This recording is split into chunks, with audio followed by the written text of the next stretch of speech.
Okay, we're going to wire a outlet for rough-in inspection. Okay, now, first thing, you have a sharp blade and reach back here and just slice the wire. You notice my second hand got out of the way. Do that to both your wires.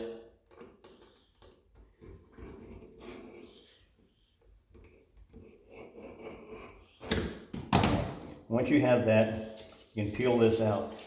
You're going to remove the paper that's wrapping around the ground wire, and the sheathing. Press this up and out of your way. Take your razor knife and just slightly slice it back there and pull and it'll get right out of your way.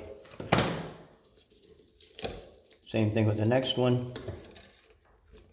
We're just going to slide our razor knife back there. Now, if you can see, everything is out of there.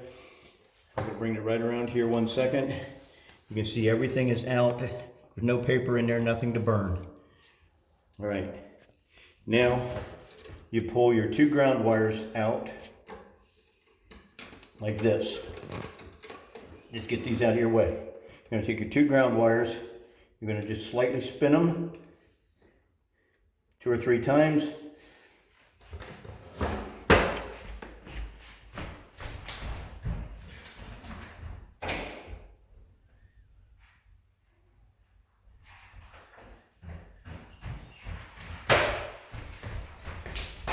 Sorry. Then you're going to get a crimp terminal, which is a little brass sleeve like this. You're going to slide it over both wires. You'll bring it in until it's on the twisted wire. You're then going to take your crimpers. You're going to crimp that right out here on the end. You're going to crimp that wire. You crimp that terminal right there so it holds the wires.